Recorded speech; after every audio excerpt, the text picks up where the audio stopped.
que maintenant, il n'y a même pas 5 minutes, j'ai eu à bénéficier de ces bénédictions.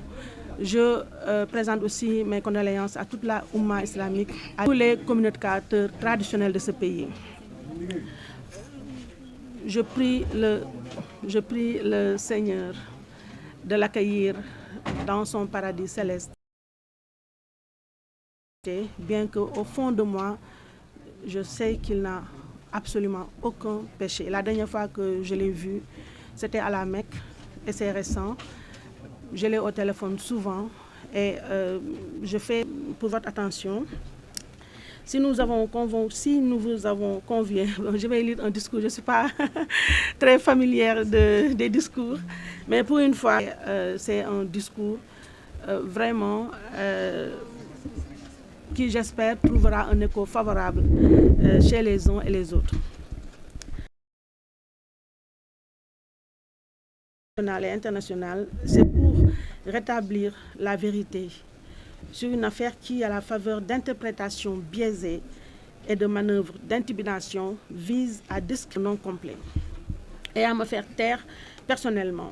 Il s'agit ici du différend qui m'oppose à la Banque nationale pour le développement économique, BNDE en acronyme. Rappel des faits. En 2022, la société Prod ADF SUARL a contre 1 million de francs CFA, intérêts y compris. Nous avons mensuellement et régulièrement remboursé presque 1 650 000 francs et poussière. En 2013, et c'est en 2022 qu'elle a démarré ses activités avec la création d'une web TV dénommée Public SN. Le prêt de la BNDE a servi à la mise en place de cette chaîne YouTube avec l'achat d'une partie de la logistique et la constitution d'un fonds de roulement pour le fonctionnement de l'entreprise, comme les salaires, les charges locatives et divers. Pour garantir ce prêt, nous avons versé un dépôt de 20% du montant total.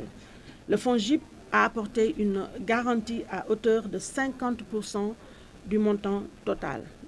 Je montrerai tous les documents et afférents dans la partie Wolof, parce que je tiens à être écouté et entendu par tous les Sénégalais d'abord. Depuis la mise en place du prêt, nous avons remboursé donc régulièrement en principal et intérêt une partie importante du montant dû avant que les attaques répétées contre notre média ne viennent bouleverser. Les mesures de harcèlement et de répression dirigées contre Public SN TV, où nous nous trouvons actuellement, notamment les signalements abusifs, tout le monde s'en souvient, via la RTS, qui est toujours un démembrement de l'État du Sénégal, les suspensions de diffusion et la privation de publicité institutionnelle ont profondément affecté nos revenus. C'est dans ce contexte difficile que nous avons sollicité auprès de la BNDE une restructuration. Nous avons sollicité et obtenu une restructuration de notre dette conformément aux pratiques bancaires normales. Le revirement de la BNDE. Nous avons eu l'honnêteté de saisir la BNDE par mail et courrier physique que je vous montrerai tout à l'heure quand il s'agira de la version Wolof, pour lui exposer les difficultés de l'entreprise en sollicitant un prêt consistant en une rallonge de la durée de 5 ans à 10 ans pour baisser le montant du remboursement mensuel, un différé du dit remboursement de 6 mois et le déblocage du dépôt de 20% de l'entreprise qui repose essentiellement sur les revenus du serveur vocal souscrit via un contrat avec la Sonatel. Un investissement très lourd, comme tout le monde le sait. À ce jour, Public SN TV est la seule chaîne YouTube détentrice d'un serveur vocal. Nous lui avons aussi parlé des nouveaux produits du groupe, comme le site internet public.sn et le quotidien Le Public, entre autres, dont nous espérions des revenus de presse, de conventions et marchés publicitaires. Ce plan de sauvetage les a convaincus, eux de la BNDE, au point de l'avoir validé, avec toutefois un bémol. La durée du prêt de 60 mois, avec les mêmes conditions, et une baisse de 10% environ du remboursement mensuel, contrairement à ce que nous avions sollicité. Elle a aussi accepté le différé de paiement. Tous les autres documents sont donc sur cette table à votre disposition. Je me suis rendue sur place pour signer le tout. Le FONGIP, de son côté, m'a appelé pour que je valide les propositions de la banque, dont les frais ont été débités par la banque qui me l'a notifié. Les documents sont là. Avec les différés de paiement, normalement, je devais commencer le remboursement mensuel au début de l'année. Surprise, il y a presque un mois, la banque m'a recontacté avec de nouvelles conditions alors que tout était déjà signé, donc acté.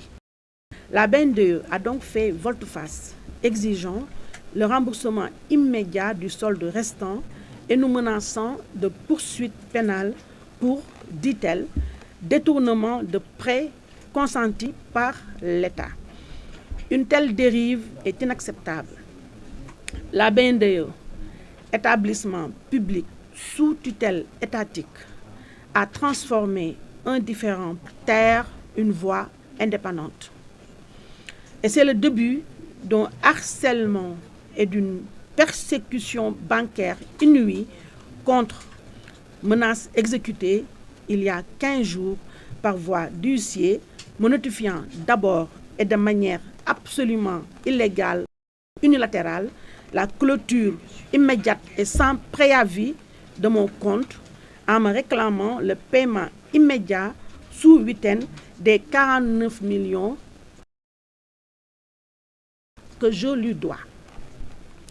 Vendredi dernier, le même huissier est revenu avec un acte m'informant que la BNDE allait saisir cette semaine, donc à tout moment à partir d'hier, depuis hier, donc nous sommes mardi aujourd'hui.